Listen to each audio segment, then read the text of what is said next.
Hello नमस्कार दोस्तों, मैं हरेंद्र कुमार आप सभी का इंजीनियर हरेंद्र क्लासेस में स्वागत करता हूं। जैसा कि मैं कल से परसों दिन से ही प्रीवियस क्वेश्चन करा रहा हूं, आज मैं साइंस का यानी बिहार पुलिस का साइंस का प्रीवियस क्वेश्चन कराने जा रहा हूं। कृपया एक एक क्वेश्चन करके देखें बोर्ड पर, ठीक है। पहला क्वेश्चन कह रहा है कि स्तंभ यानी तना होता है प्राय, यानी स्तंभ स्तंभ कहने का मतलब है तना प्राय होता है। क्या होता है? तना प्राय होता है क्या चीज? तो धनात्मक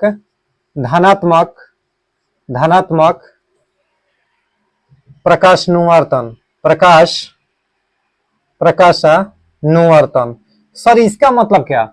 स्तंभ जो होता है ना भाई, तना जो होता है ना, तना प्राय धनात्मक प्रकाशानुवर्तन होता है। धनात्मक प्रकाशानुवर्तन कहने का मतलब कि यह प्रकाश की ओर बढ़ता है, जिधर से लाइट आता है ना उधर ही बढ़ता है। जबकि जड़ क्या होता है ना, जड़ प्रकाश के विपरीत दिशा में भागता है, यानी प्रकाश ऊपर से पड़ेगा तो जड़ नीचे की ओर भागेगा, ठीक है। यानी ये क्या करता है कि प्रकाश जिधर से आता है ना उसी डायरेक्शन में तना भागता है, इसलिए यह धनात्मक होता है। और जबकि जड़ पूछ देगा ना तो वह ऋणात्मक होगा।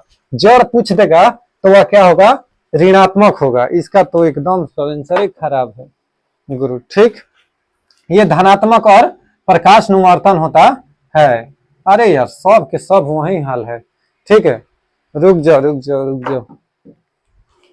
देखो ये तो हो गया। अब कहेगा ना भाई, अब कहेगा कि शब्द इंसुलेशन, शब्द जो है शब्द इंसुलेशन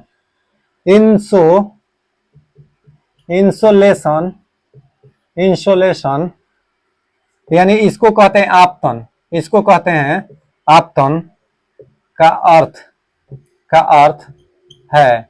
देखो इंसुलेशन कह रहा है, इंसुलेशन नहीं कह रहा है, इंसुलेशन कह रहा है। इंसुलेशन कहने का मतलब है सर आने वाली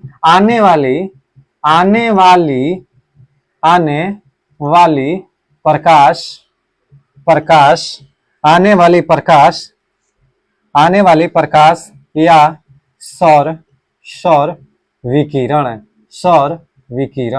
आने वाली प्रकाश या सौर विकिरण। अगर सर इंसुलेशन कह देता ना, इंसुलेशन कहने का मतलब कि विद्युत रोधी, इंसुलेशन कहने का मतलब विद्युत रोधी, यानी ऐसा पदार्थ उस पर लिपटा दिया जाता है जो करंट को फ्लो नहीं होने देता है, दैट इज कॉल्ड इंसुलेशन। उसी को इंसुलेशन कहते हैं। लेकिन यहाँ पर इंसुलेशन है, इसलिए इंसुलेशन का अर्थ होता है आपतन। आपतन का मतलब आने वाली प्रकाश या सौर विकिरण। समझ में आ गया ना भाई? कोई दिक्कत नहीं ना है? कह रहा है कि टेरारोसा एक शब्द है जिसका अर्थ है, देखो टेरारोसा, ये सब बिहार पुलिस प्रीवियस क्वेश्चन है। टेरारोसा एक लैटिन शब्द है। कैसा शब्द है? एक लैटिन शब्द है। अब टेरारोसा एक लैटिन शब्द है, इसका अर्थ क्या होता है? यानी जो टेरारोसा है ना, इसका अर्थ क्या होता है? इसका अर्थ जानते हो बाबू क्या होता है? लाल भूभाग। इसका अर्थ क्या होता है? लाल भूभाग। लाल भूभाग, इसका अर्थ क्या होता है? लाल भूभाग। यानी टेरारोसा का अगर अर्थ पूछ देगा ना तो लाल भूभाग होगा, ठीक है, लाल भूभाग होगा। आइए हम अब थोड़ा सा आगे बढ़ते हैं। ये तो हो गया मिटाने वाला। देखो आगे का क्वेश्चन है, आगे कह रहा है कि एक गोली टकराती है। इस पर थोड़ा सा डिस्कस होगा। देखो कह रहा है ना कि एक गोली टकराती है और एक अनुप्रस्थ घर्षणहीन मेज पर पड़े एक ठोस ब्लॉक में धंस जाती है। इस प्रक्रिया में कौन सी भौतिक राशि सुरक्षित रहती है? इसका कहने का मतलब है मेरे भाई मेरे दोस्त कि हाई मान लो एगो ठोस है, ठीक है। कह रहे कि एक गोली टकराती है और एक अनुप्रस्थ घर्षणहीन मेज पर पड़े एक ठोस ब्लॉक में धंस जाती है। यानी इधर से गया गोली, इसमें जाकर गोली इसमें धंस गया, इसके मान लो अंदर धंस गया। ये गोली यहाँ था, ये जाकर कहाँ हो गया? इस ब्लॉक में धंस गया। तब कह रहा है कि इस प्रक्रिया में कौन सी भौतिक राशि सुरक्षित है? इस प्रक्रिया में कौन सी भौतिक राशि, तो देखो दिया है कि संवेग और गतिज ऊर्जा, ऑप्शन में दिया है संवेग और गतिज ऊर्जा। नहीं, ये नहीं होगा मेरे दोस्त, केवल संवेग, केवल केवल संवेग, संवेग सुरक्षित रहता है, सुरक्षित या संरक्षित रहता है, यही ऑप्शन सही है। ये जो है ना केवल संवेग संरक्षित रहता है। ये सर थोड़ा सा इसके बारे में तो बताइए। देखो संवेग को पी से सूचित करते हैं, संवेग, संवेग, संवेग को पी से सूचित सूचित किया जाता है, किया जाता है। ठीक है सर, संवेग को पी से सूचित किया जाता है। पी बराबर क्या होता है सर, पी बराबर वी आई, पी बराबर वी आई, जहां पर पी क्या है, संवेग है, क्या है, संवेग है।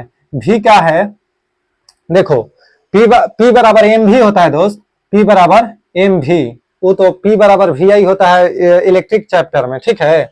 इसमें क्या होता है, पी बराबर एम भी, जहां पर पी क्या है, संवेग है, एम का है, द्रव्यमान है, एम द्रव्यमान है, यानी इंग्लिश मीडियम मास है, और वी है वेलोसिटी यानी वेग है, वी है वेलोसिटी यानी वेग है। ये पी बराबर एम भी हो गया, और संवेग को पी से सूचित किया जाता है। अब सर गतिज ऊर्जा बताइए ना, अगर किसी वस्तु के गति के कारण जो ऊर्जा संरक्षित होती है उसी को गतिज ऊर्जा कहते हैं। किसी वस्तु के गति के कारण उसमें जो ऊर्जा संरक्षित होती है ना उसी को गतिज ऊर्जा कहते हैं। जैसे सर, जैसे देखो, जैसे गतिज ऊर्जा को के द्वारा सूचित करते हैं, तो के बराबर हाफ एम वी स्क्वायर, के बराबर हाफ एम वी स्क्वायर। अब के बराबर half M V square sir होता है ना, तो ये गतिज ऊर्जा हो गया। क्या हो गया, गतिज ऊर्जा। अगर हम लोग चलते हैं ना तो चलने के कारण हम लोगों में जो एनर्जी बिल्डअप होता है ना यही होता है गतिज ऊर्जा, यही होता है गतिज ऊर्जा। अगर कोई वस्तु स्थिर है तो उसमें कौन सी ऊर्जा है, स्थितिज ऊर्जा, स्थितिज ऊर्जा, ठीक है। अच्छा सर, एक क्वेश्चन इस पर बहुत इंपॉर्टेंट पूछता है कि अगर कोई व्यक्ति वायुयान से गति कर रहा है, कोई व्यक्ति एरोप्लेन में है, ऊपर ऊपर उड़ रहा है, ऊपर ऊपर उड़ रहा है, वायुयान में बैठा है, एरोप्लेन में बैठा है, तो उसमें कौन सी ऊर्जा संरक्षित है, तो उसमें गतिज ऊर्जा और प्लस स्थितिज ऊर्जा दोनों। या ट्रेन में बैठा व्यक्ति या बस में बैठा व्यक्ति, उसमें गतिज और स्थितिज दोनों ऊर्जा संरक्षित होता है। ये वीवीआई है, हमेशा पेपर में पूछता है, ठीक है। कौन कौन, तो एरोप्लेन में कह दे, ट्रेन में कह दे, बस में कह दे, ये सब में अगर आप बैठे हो ना सर तो आप मोशन में भी हो, यानी आपको कोई और मोशन करा रहा है लेकिन मोशन में भी हो और स्थिति अपना बरकरार भी रखे हो, यानी जहां हो वहीं पर हो, तो इसलिए स्थितिज ऊर्जा और गतिज ऊर्जा दोनों संरक्षित होता है, ठीक है दोस्त। आइए, तो काइनेटिक एनर्जी बराबर हो गया, स्थितिज ऊर्जा बराबर सर पोटेंशियल एनर्जी बराबर mgh, mgh, जहां पर मास हो गया ग्रेविटेशनल हो गया, ये हाइट हो गया, यहाँ पर मास हो गया वेलोसिटी हो गया। कोई दिक्कत दोस्त, आइए आगे बढ़ते हैं, आगे बढ़ते हैं। ढूंढता था एक पल में दुनिया 100 दफा, क्यों बजा दिए ना, क्यों ख्वाबों दे के वो ले गया। आइए, कह रहा है ना कि दूध की सघनता मापने के लिए एक प्रयुक्त एक उदाहरण है, कह रहा है कि दूध की सघनता मापने के लिए प्रयुक्त एक उपकरण है, यानी दूध की सघनता बाबू, दूध दूध दूध की सघनता, सघनता, दूध की सघनता लैक्टोमीटर, लैक्टोमीटर, लैक्टोमीटर से मापा जाता है, मापा जाता है। दोस्त ध्यान से देखना, दूध की सघनता अगर कह देगा ना लैक्टोमीटर से, डेली फार्म में आप लोग पहुंचाते हो ना दूधवा, और जो नहीं मापते हैं तो वही लैक्टोमीटर है, ठीक है। तो दूध के सघनता अगर पूछ दे तो लैक्टोमीटर से, ये शरीर तो हर लड़का जानता है, लेकिन पूछ देगा ना कि लैक्टोमीटर जो है ना किस सिद्धांत पर कार्य करता है सर, तो बर्नौली, बर्नौली के सिद्धांत पर, बर्नौली के सिद्धांत पर कार्य करता है, यानी बर्नौली के सिद्धांत पर दोस्त काम करता है, बर्नौली के सिद्धांत पर कार्य करता है। अगर पूछ देगा कि लैक्टोमीटर किस सिद्धांत पर कार्य करता है, तो बर्नौली के सिद्धांत पर कार्य करता है। अच्छा सर, ये तो बता दिए, अगर आंधी तूफान आता है ना दोस्त, आंधी तूफान आने के बाद छज्जा उड़ जाता है, छज्जा पूरा कबाड़ेगा लेकर उड़ जाएगा, कहीं दूसरा के छत पर धो देगा, तो हर चीज चल गई दूसरा के छत पर, समझ रहे हैं। तो ये भी बर्नौली प्रमेय पर ही होता है, यानी छज्जा उड़ जाना, छत का छजा उड़ जाना, छजा उड़ जाना, उड़ जाना, उड़ जाना, ये सब बर्नौली बर्नौली सिद्धांत पर ही, सिद्धांत के कारण ही होता है, सिद्धांत के कारण ही होता है। ठीक है, ये सब क्वेश्चन हो गया ना दोस्त, कोई दिक्कत है? अब देखो कह रहा है कि ये तो हो गया। अब कह रहा है कि एक पहाड़ी पर, जानते हैं, कह रहा है कि एक पहाड़ी पर ड्राइवर गाड़िया ले जाता है ना, सुन रहे हैं क्वेश्चन ना? कह रहा है कि एक पहाड़ी पर कोई व्यक्ति अगर गाड़ी चढ़ाता है तो उसको कितने नंबर का होना चाहिए, कितने नंबर में गियर उसको तोड़ना चाहिए? ये तो हर ड्राइवर है, जितना चला रहे हैं ना, सब बाइक चलाता है। जितना अभी ये वीडियो देख रहे हैं मेरे भाई, कह रहा है कि एक पहाड़ी पर चढ़ते हुए वाहन का ड्राइवर गियर का अनुपात रखता है। ध्यान से सुनना, एक पहाड़ी पर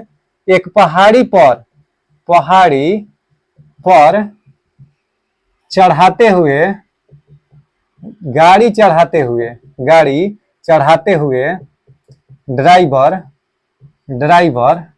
गियर का अनुपात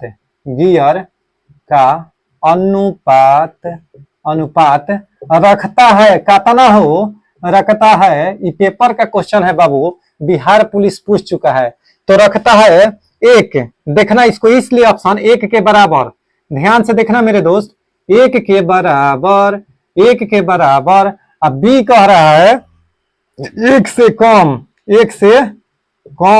और सी कह रहा है कि एक से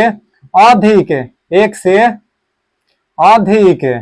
अच्छा सर, ये तो ठीक है। और डी क्या कह रहा है सर? डी कह रहा है ना बाबू कि एक के बराबर या अधिक, एक के बराबर या अधिक। अब बताओ कि कौन सा होगा, एक के बराबर कि एक से कम, कि एक से अधिक, कि एक के बराबर या अधिक? देखो इसका ऑप्शन सही होगा एक से अधिक। एक से अधिक होगा मेरे दोस्त, एक नहीं होगा और न ही एक से कम होगा और न एक के बराबर या अधिक, एक से अधिक होगा, यानी एक से थोड़ा सा अधिक होगा। समझ में आ गया ना? ऑप्शन सी दिया है, यानी बिहार पुलिस जो आंसर माना है उसको एक से अधिक माना है। ठीक है, कह रहा है अब नेक्स्ट क्वेश्चन कि तारों को जोड़ने की प्रक्रिया क्या कहलाती है? यानी जब हम तार जोड़ते हैं ना दोस्त, तो तारों को जोड़ने की प्रक्रिया, तारों को जोड़ने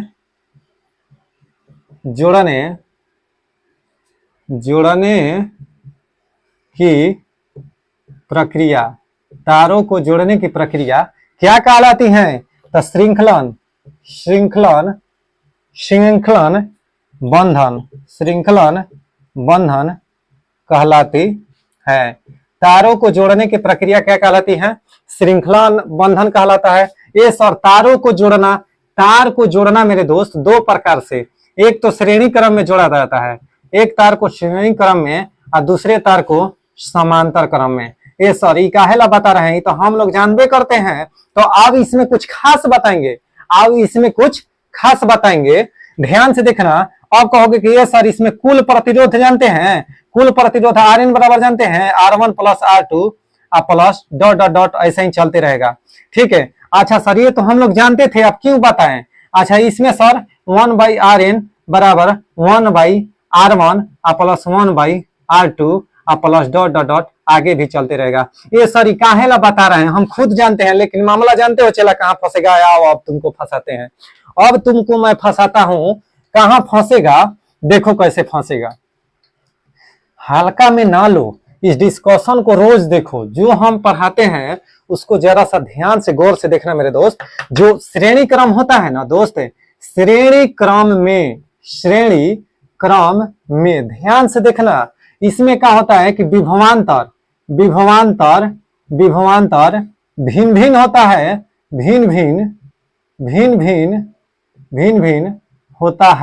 भिन्न भिन्न होता है। अच्छा सर तब धारा समान होता है,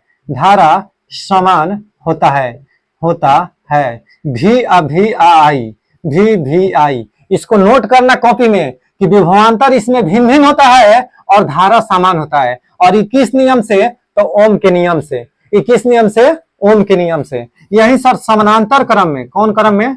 समांतर क्रम में। समांतर क्रम में सर, तो इसमें जस्ट इसके ऑपोजिट यानी विभवांतर, विभवांतर समान होता है सर, विभवांतर समान होता है, समान होता है, जबकि जबकि जबकि धारा, धारा भिन्न भिन्न भिन्न भिन्न होता है, भिन्न भिन्न होता है। अब मामला समझ में आया गुरु?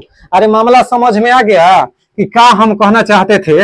हल्का में ले रहा था ना कि हाई तो हम लोग बचपने से पढ़े हैं, ये तो बचपने के प्यार था, ठीक ना सर? लेकिन मामला तो आप बहुत बड़ा कर दिए ये वाला सिखा कर। देखो मामला चला फंस जाता है ना कि जब इस टाइप के सवाल कर देगा ना तो टफ हो जाता है, ठीक है। और एगो पूछता है कि घर में जो हम लोग का वायर होता है ना वह समानांतर क्रम में होता है। क्या होता है? घर का जो वायर होता है ना गुरु, घर में जो तार हम लोग जोड़ते हैं, घर में तार का तार, घर में तार समांतर, समांतर क्रम, समांतर क्रम में जोड़ा जोड़ा जाता है। घर में तार समांतर क्रम में जोड़ा जाता है, जबकि शादी विवाह जो होता है ना यानी डेकोरेशन, डेकोरेशन, डेकोरेशन में तार को तार को तार को श्रेणी क्रम में गुरु, श्रेणी क्रम में, श्रेणी क्रम में जोड़ा जाता है, जोड़ा जाता है।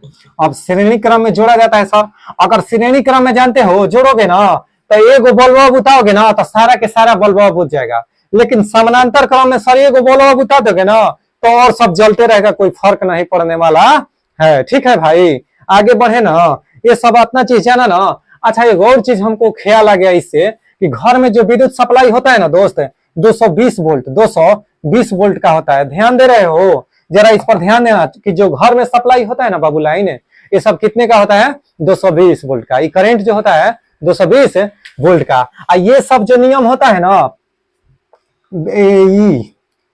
V बराबर आई आर, V बराबर आई आर, यानी कहने का मेरा मतलब है बाबू कि ओम के नियम से ये सब सारा के रूल फॉलो करता है, यानी विभवांतर भिन्न भिन्न होना, धारा समान होना, ये किसके अनुसार? ओम के नियम के अनुसार। ओम के नियम क्या कहता है सर? कि अचर ताप पर किसी चालक में प्रवाहित धारा उनके छोरों के बीच विभवांतर के समानुपाती होता है। यानी वही जब समानुपाती के साइन हटता है ना तो आई कांस्टेंट आ जाता है, यानी V बराबर आई आर होता है। ठीक है दोस्त, आ जाओ तो आ जाओ आगे।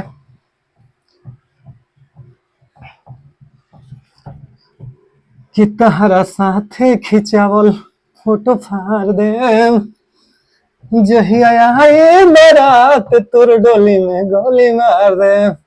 एगो मच्छर मराते नहीं खे, डोली में गोली मारा जाई। आओ तो बाबू, आओ गुरु, आगे चलते हैं। देखो बाबू, अगला क्वेश्चन कह रहा है कि तो खत्म हुआ क्या? ठीक है, देखो कंप्यूटर में गणनाएं करने के लिए कंप्यूटर के क्वेश्चन दे दिया मेरे दोस्त। अरिथमेटिक लॉजिक यूनिट ALU कह रहा है कि कंप्यूटर में गणना करने के लिए कौन सा अवयव मुख्यतः उत्तरदायी है? तो कंप्यूटर में जो गणना है ना मेरे दोस्त ALU यानी अरिथमेटिक लॉजिक यूनिट से किया जाता है। कंप्यूटर का मास्टरमाइंड पूछ देगा तो CPU को कहा जाता है सेंट्रल प्रोसेसिंग यूनिट। रोम का होता है तो read only memory, read only memory यह एक अस्थायी मेमोरी होता है। रीड जो होता है ना बाबू अस्थायी मेमोरी होता है, यानी परमानेंट मेमोरी होता है। जबकि रैम पूछ देगा ना, RAM रैम पूछ देगा ना तो रैम जो होता है अस्थायी मेमोरी होता है। कहने का मेरा मतलब है कि ये जो होता है सेकेंडरी मेमोरी में आता है। जैसे सर रैम का मतलब कि random access memory, random access memory. यह वोलाटाइल होता है। क्या होता है? वोलाटाइल, यानी इसमें जो तुम सिस्टम में रख दोगे ना, रैम में अगर कोई चीज संचित है ना वो डिलीट हो जाएगा, लेकिन रोम में अगर कोई चीज संचित है तो वो डिलीट नहीं होगा। मामला समझ गया ना भाई? आओ आगे बढ़ते हैं, आओ आगे बढ़ते हैं। मुंह से इसका फरिया दिए। आओ, एमसीबी जो लघु पठन के मामले में विद्युत की पूर्ति को काट देता है। ध्यान से देखना मेरे दोस्त, एमसीबी जो है ना, एमसीबी लघु पठन के समय, लघु पठन के समय विद्युत को काट देता है, काट देवा है हो, काट देता है। क्यों सर काट देता है? क्योंकि क्या कह रहा है कि काट देता है? काम करता है, काट देता है, यह काम करता है। पूछा है क्या कि यह काम करता है, करता है किस सिद्धांत पर सर? यह काम करता है किस सिद्धांत पर? किस सिद्धांत पर? ठीक, तो विद्युत धारा के चुंबकीय प्रभाव पर, धारा के चुंबकीय सिद्धांत, धारा के चुंबकीय सिद्धांत पर कार्य करता है। अब इंग्लिश मीडियम वाला जो है ना ठकबकाया होगा, कहीं कि सब हाई फाई स्कूल में पढ़ा है। ध्यान से देखो, अब लघु पठन का उसका अर्थ ही नहीं पता चलेगा। अरे भाई, लघु पठन का अर्थ जानते हो क्या होता है? सीबीएसई वाला भाई, लघु पठन का मतलब शॉर्ट सर्किट। क्या होता है? Short circuit. अब शॉर्ट सर्किट जो होता है ना, वो है बिजली लड़ जाता है ना, तो जड़ उड़ जाता है, तो कहते हो कि शॉर्ट सर्किट हो गया। क्या हो गया? Short circuit. या कर मारेगा, करंट ठेकेगा, कर मारेगा, तो कहो कि शॉर्ट सर्किट हो रहा है। क्या हो रहा है? Short circuit. ऊपर के भोजपुरिया मीडियम वाला कहेगा लघु पठन हो रहा है, हिंदी मीडियम वाला कहेगा लघु पठन हो रहा है। अर्थात सर, एमसीबी लघु पठन के दौरान समय विद्युत को काट देता है, वह काम करता है धारा के चुंबकीय सिद्धांत पर। किस सिद्धांत पर कार्य करता है? धारा के चुंबकीय सिद्धांत पर। कैमरा मास्टर सो गए, ठीक, इधर जगिए। ठीक, तो धारा के चुंबकीय प्रभाव पर वह कार्य करता है। अब सर जानते हैं एमसीबी क्या होता है सर? तो मिनिएचर, ध्यान से देखिए ये हमारे बाबू, मिनिएचर आ सर्किट मिनिएचर आ सर्किट आ ब्रेकर होता है। क्या होता है? Miniature circuit breaker. इसका फुल फॉर्म कई बार पेपर में पूछा है एमसीबी का full form miniature circuit breaker होता है। इसको सर जानते हैं किस लिए लगाया जाता है? धारा के प्रवाह को काटने के लिए एमसीबी का प्रयोग किया जाता है। कोई दिक्कत है? लघु पठन तो कहता है कि एमसीबी जो है ना किस सिद्धांत पर कार्य करता है बाबू? तो धारा के चुंबकीय सिद्धांत पर। धारा के चुंबकीय सिद्धांत, और धारा के चुंबकीय सिद्धांत सर्वप्रथम किसने दिया था? ओर्स्टेड ने। धारा के विद्युत धारा के चुंबकीय प्रभाव सर्वप्रथम किसने? ओर्स्टेड ने दिया था। ये भी लिख लो, धारा के चुंबकीय प्रभाव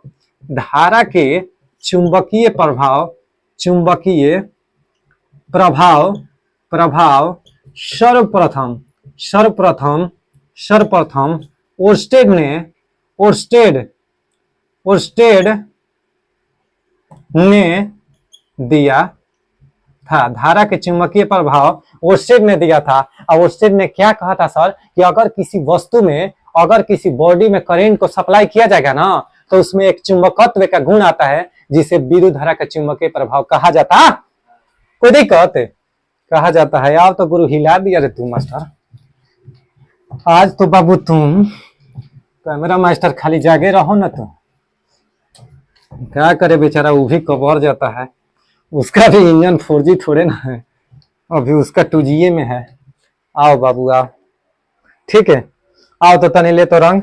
कह रहा है ना एमसीबी वाला तो क्वेश्चन हो गया। कह रहा है कि स्थिर गति पर वृत्ताकार पथ पर चल रही वस्तु का होता है। अब देखो मेरे दोस्त, ये जो हो गया ना गोलाकार हो गया, गोलाकार पथ हो गया मेरे दोस्त। कह रहा है कि स्थिर गति के साथ वृत्ताकार पथ में चल रही वस्तु का वेग चर त्वरण होता है। यानी वस्तु का वेग अगर कोई स्थिर वेग से चल रहा है, यानी 10 मीटर प्रति सेकेंड यहाँ है, तो यहाँ भी उसका क्या है? 10 मीटर प्रति सेकेंड।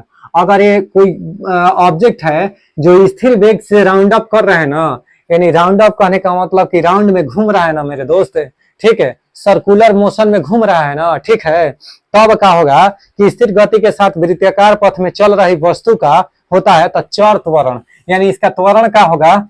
त्वरण बदलेगा, त्वरण चर त्वरण होगा। क्या होगा? चर त्वरण होगा। ए सर, त्वरण बराबर क्या होता है? त्वरण को ए से सूचित करते हैं, ए बराबर v minus you by T होता है। त्वरण बराबर ए बराबर v minus you by T. अब v होता है ना, वह अंतिम वेग होता है। क्या होता है?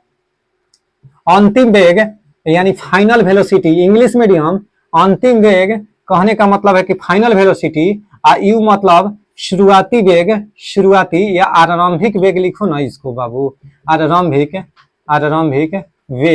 आरंभिक वेग कहने का मतलब है इनिशियल वेलोसिटी। क्या चीज? Initial velocity. और टी क्या है हो? तो समय है, समय को टी से सूचित करते हैं। कोई दिक्कत है? तो ए बराबर v minus you by T. अब ए सर क्या होता है? अगर पूछ देगा कि त्वरण का एसआई मात्रक त्वरण का एसआई मात्रक क्या होता है सर? तो त्वरण का मीटर मीटर प्रति सेकेंड स्क्वायर, मीटर मीटर प्रति सेकेंड स्क्वायर, कोई दिक्कत है? मीटर प्रति सेकेंड स्क्वायर, ठीक है। अगर इसका कोई पूछ दे ना, अगर त्वरण का पूछ दे कि मात्रक क्या होता है सर, इसका मात्रक निकालने के लिए जान जाओ। त्वरण के अगर मात्रक पूछ दिया ना, त्वरण का अगर मात्रक, तो त्वरण का मात्रक एल होगा, मीटर है तो एल, और नीचे है तो टी इनवर्स 2 होगा एस स्क्वायर के बदला में, तो इसका एल टी इनवर्स 2, यही इसका क्या हो गया मात्रक। अगर त्वरण का मात्रक कहेगा ना गुरु, त्वरण का अगर मात्रक मात्रक कैसे होगा, तो एल टी इनवर्स 2। कोई डाउट? कोई डाउट है मेरे दोस्त? आओ तो रंग में आओ आज, अब इसको समाप्त करते हैं, ठीक। अब देखो, करे कि काम की वह मात्रा जो तंत्र की प्राप्ति एकक समय में कर सकता है उसे समवेश प्रवाह कहते हैं। यानी समवेश प्रवाह काम की वह मात्रा है जो तंत्र के प्रति एकक समय में कर सकता है, प्रति एकक समय में कर सकता है, वही क्या होता है कि समवेग प्रवाह, वही क्या होता है समवेग प्रवाह। समवेग पर तो अभी चर्चा किए हैं। स्पष्ट प्रतिध्वनि तभी सुनी जा सकती है जब प्रवर्तक और सतह के सही श्रोता के बीच, देख बाबू ध्यान से देख, स्पष्ट स्पष्ट स्पष्ट, ठीक है, स्पष्ट जो है ना, स्पष्ट ध्वनि, स्पष्ट ध्वनि, स्पष्ट ध्वनि तभी सुनी जा सकती हैं, तभी सुनी जा सकती हैं, जा सकती है जब जब परावर्तक एवं श्रोता के बीच की दूरी 17 मीटर 17 मीटर हो, 17 मीटर हो। मोस्ट वीवीआई क्वेश्चन गुरु, ध्यान से देखना, परावर्तक और श्रोता के बीच, जैसे हम यहाँ से बोल रहे हैं ना, आप वहां सुन रहे हैं ना, तो आपके और मेरे बीच अगर 17 मीटर दूरी है तभी हम आपकी बात को स्पष्ट रूप से सुन सकते हैं, या आप मेरी बात को सुन सकते हैं। दोनों के बीच के, यानी श्रोता और शोर से, यानी प्रवर्तक जिसके यहाँ हम बात पहुंचाना चाहते हैं, उसके बीच के जो दूरी होना चाहिए ना, वह 17 मीटर होना चाहिए, ठीक है। कोई डाउट है? नहीं ना? आओ तो गुरु, कीट, अच्छा ध्वनि आ गया ना सर, ध्वनि कैसी तरंग है? ध्वनि अगर पूछ देगा कि ध्वनि कैसी तरंग है, ध्वनि कैसी तरंग है, तो ध्वनि अनुदैर्घ्य तरंग है। ध्वनि कैसी तरंग है? अनुदैर्घ्य तरंग है। जबकि प्रकाश कैसी तरंग है सर? प्रकाश अनुप्रस्थ तरंग है, ठीक है। ध्वनि, अच्छा ध्वनि को किससे मापा जाता है? ध्वनि को किससे मापा जाता है? किससे? डेसिबल। ध्वनि को डेसिबल, कैमरा मास्टर पढ़ते हैं, ध्वनि को डेसिबल में मापा जाता है, ध्वनि को डेसिबल में मापा जाता है। कोई दिक्कत है? ध्वनि को डेसिबल में मापा जाता है। अब देखो, अश्रव्य पूछता है, अश्रव्य एक पूछता है परश्रव्य, एक पूछता है अश्रव्य परश्रव्य, और एक पूछता है श्रव्य, ठीक है, एक पूछता है श्रव्य। ध्यान से देखना, अश्रव्य क्या होता है सर? जिसका 20 हर्ट्ज से कम हो ना, 20 हर्ट्ज से जिसका कम हो उसे क्या कहते हैं? अश्रव्य। अच्छा परश्रव्य सर 20 किलो हर्ट्ज से अगर अधिक हो ना, या इसको लड़का कहेगा कि नहीं सर आप गलती बता रहे हैं, नहीं बाबू, 20 किलो हर्ट्ज या 20,000 हर्ट्ज से अगर अधिक होगा ना, अगर अधिक से अधिक तो समझ जाओ कि क्या होगा? परश्रव्य। 20 हर्ट्ज से कम होगा ना गुरु, तो वो हो गया अश्रव्य। अश्रव्य सर 20 हर्ट्ज से लेकर 20 हर्ट्ज से 20,000 हर्ट्ज तक, 20,000 हर्ट्ज तक के बीच के ध्वनि को क्या कहेंगे सर? तो श्रव्य तरंगे। कोई दिक्कत है? श्रव्य तरंगे। कोई डाउट बाबू? कोई दिक्कत नहीं ना है? चलो आगे बढ़ते हैं।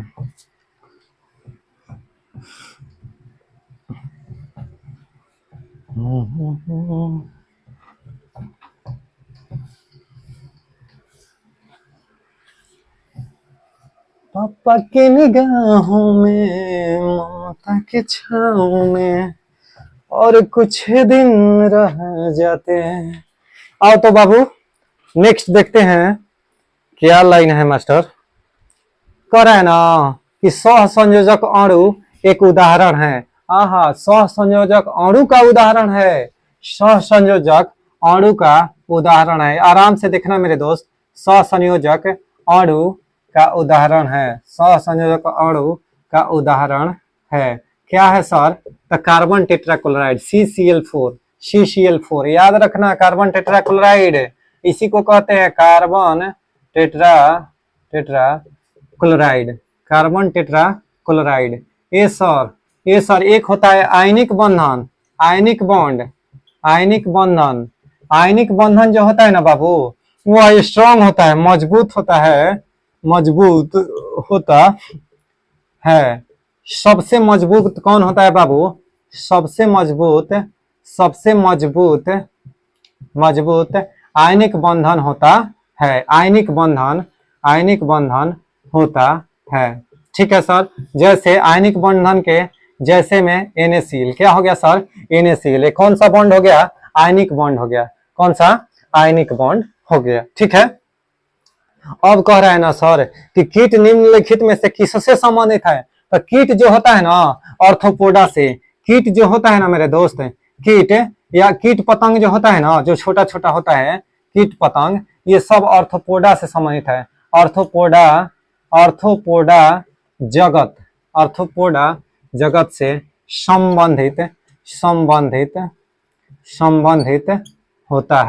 संबंधित होता है, कोई दिक्कत है? कीट पतंग। अच्छा, कीट के पैर कितने होते हैं सर?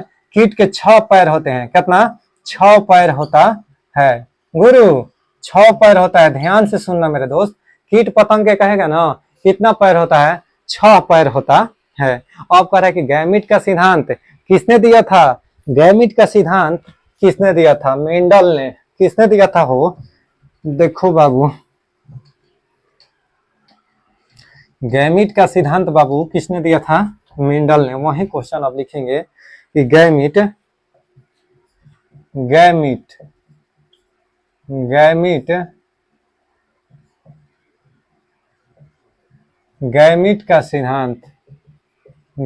का सिद्धांत मेंडल, किसने? मेंडल ने दिया था। किसने दिया था बाबू? मेंडल ने दिया था गैमीट का सिद्धांत। अनुवांशिकता का सिद्धांत किसने दिया था? मेंडल ने ही दिया था। मेंडल ने ही दिया था। और क्या किया था हो? मेंडल ने प्रयोग के लिए अनुवांशिकता के प्रयोग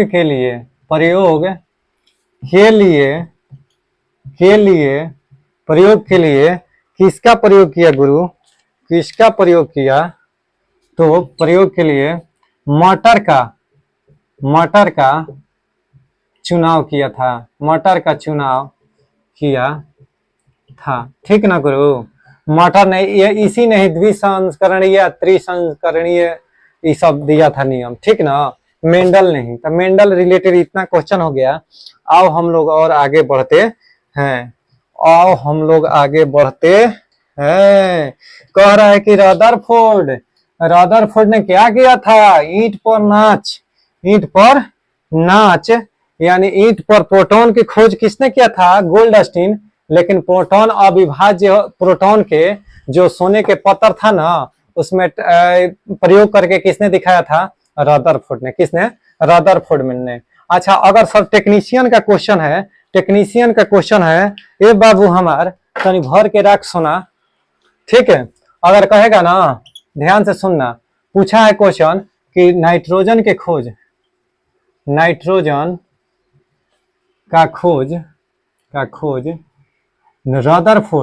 रदरफोर्ड ने किया था। किसने किया था दोस्त?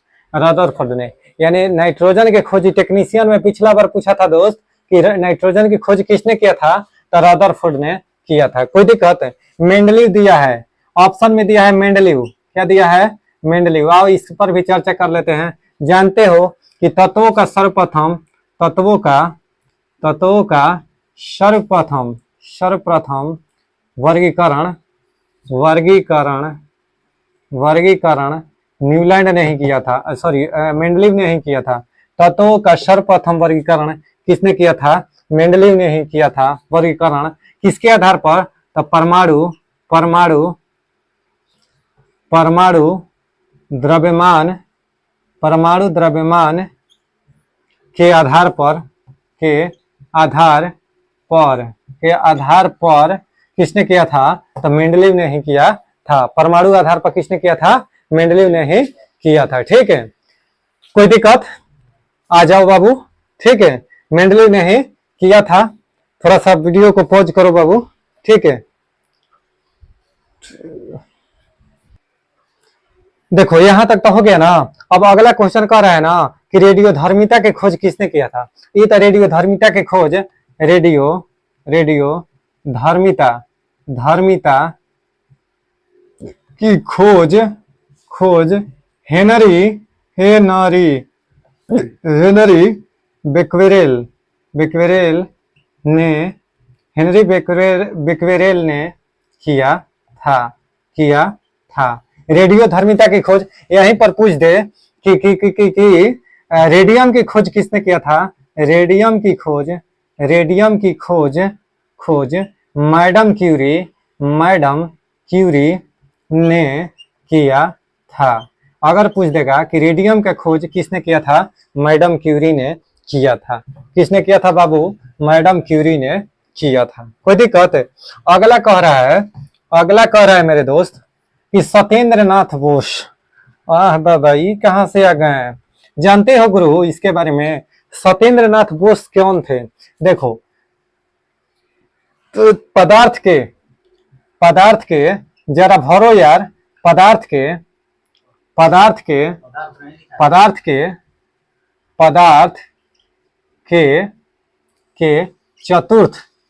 चतुर्थ अवस्था का खोज जरा भरो का खोज किसने किया था? खोज किसने किया था दोस्त? तो सत्येंद्र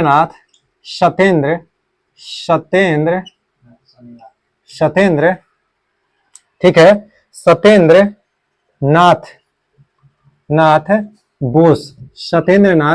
बोस ने ही किया था। ध्यान से आ गया?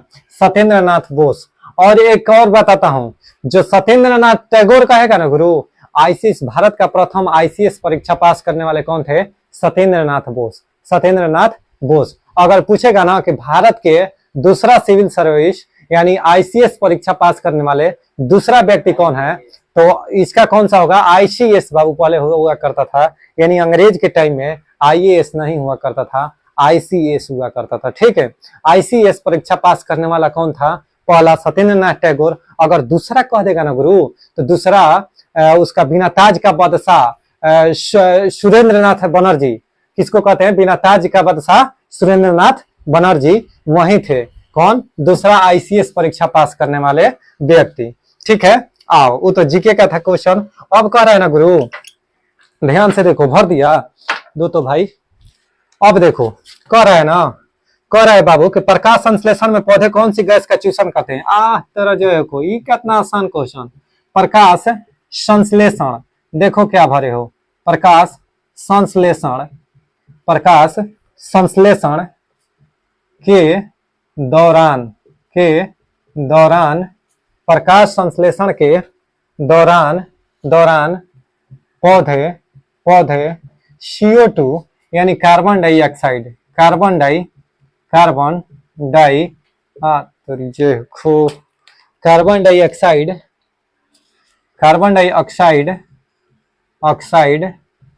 का चूषण या शोषण करता है।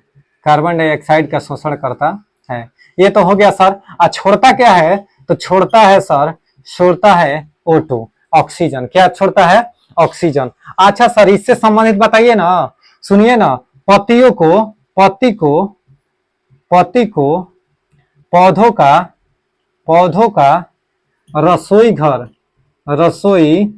घर कहा जाता है, कहा जाता है। ठीक है, अगर कहेगा ना कि पति को क्या कहा जाता है, जो पतई होता है ना मेरे दोस्त, भोजपुरिया मीडियम, जो पतैया ना होला, पतैया को क्या कहते हैं? पौधों का रसोई घर कहते हैं। क्या कहते हैं? किचन हाउस किसे कहते हैं? तो लीफ को। इंग्लिश मीडियम किचन हाउस किसको कहा जाता है? लीफ को कहा जाता है। ठीक है, अच्छा सर, ये तो बहुत बढ़िया बात है। तो भोजन कहाँ पर तैयार होता है मेरे दोस्त? लीफ में, यानी पत्ती में भोजन तैयार होता है। क्लोरोफिल में पूछता है कि भोजन बनाने में सहायक क्या होता है, तो क्लोरोफिल जो होता है ना, क्लोरोफिल वह सहायक होता है। क्लोरोफिल में कौन सी धातु पाई जाती है? पेपर में इतना बार क्वेश्चन पूछा है गुरु कि कहो मत। क्लोरोफिल में मैग्नीशियम यानी Mg धातु पाया जाता है। Mg धातु पाया जाता है, Mg धातु पाया जाता है, यानी क्या पाया जाता है? तो मैग्नीशियम पाया जाता है, मैग्नीशियम पाया जाता है। हमेशा क्वेश्चन पूछता है कि क्लोरोफिल में कौन सी धातु पाई जाती है, तो मैग्नीशियम पाया जाता है। कौन सा? मैग्नीशियम पाया जाता है। अब आइए सर, भोजन बना, मान लो भोजन ये हो गया बाबू, ये हो गया मेरा दाल, जहाँ डाल डाल पर की करती हो यहाँ बसेरा, ये भारत देश है मेरा, ये भारत देश है मेरा। ये मान लो गुरु, ये देख रहे हो, ये जड़ है। क्या है? ये जड़ है, सब क्या है? जड़ है। ये मान लो जड़ है, ये तना है। ये क्या है? तना है। ठीक है, ये तना है। तो देखो इसमें क्या होता है ना गुरु, भोजन जो होगा, भो अज अन, भोजन कहाँ बनेगा? पत्ती में। कहाँ पर? पत्ती में भोजन बनेगा। पत्ती में भोजन बना ना, तो यहाँ से क्या करता है ना, क्या चीज? फ्लोएम। क्या चीज? फ्लोएम। आधा फ्लोएम, फ्लोएम। ये क्या करता है ना सर, कि जो पत्ती में भोजन होता है ना, बनता है ना, तो भोजन को पूरे प्लांट में ट्रांसफर करता है। यानी ऊपर से बना हुआ भोजन आप पूरा नीचे तक देता है। फ्लेम जो होता है ना, ऊपर से नीचे आता है, यानी पत्ती से भोजन लेकर आप पूरे पार्ट को, यानी पौधे के पूरे पार्ट तक, नीचे तक भोजन पहुंचाने का कार्य करता है। कौन?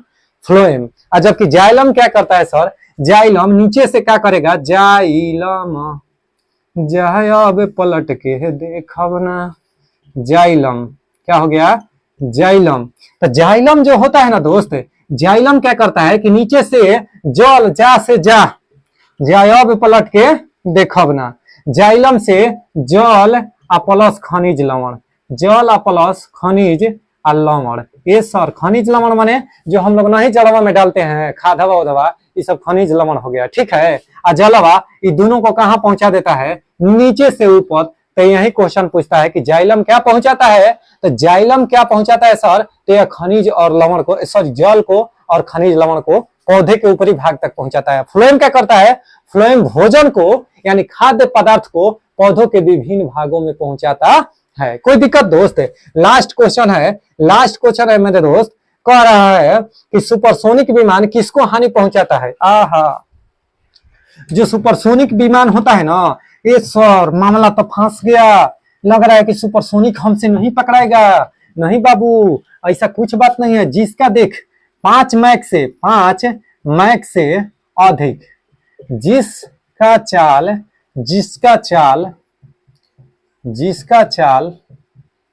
5 मैक से अधिक हो, उसे सुपरसोनिक कहा जाता है। सुपरसोनिक कहा जाता है। ये सर है मैक क्या है, ये तो बताइए। मैक बोल रहे हैं कब से, मैक क्या है हमारा समझ में नहीं आ रहा है। तो मैक माने जानते हैं गुरु? चालू है ना माइक गुरु? ठीक है, देखो मैक माने जानते हो क्या होता है? मैक माने क्या होता है कि अगर वायुयान की गति को मैक में मापा जाता है। किस में मापा जाता है? मैक में मापा जाता है। मैक में मापा जाता है, यानी कितना वायुयान स्पीड से जा रहा है तो उसको मैक संख्या में मापा जाता है, मैक में मापा जाता है। अच्छा सर ये तो ठीक है, लेकिन ये तो बताइए कि सुपरसोनिक विमान किसको हानि पहुंचाती हैं? तो ओजोन मंडल को। किसको? ओजोन मंडल को। ध्यान से देखना, जो सुपरसोनिक होता है ना, सुपरसोनिक विमान, सुपरसोनिक विमान किसको हानि पहुंचाती हैं?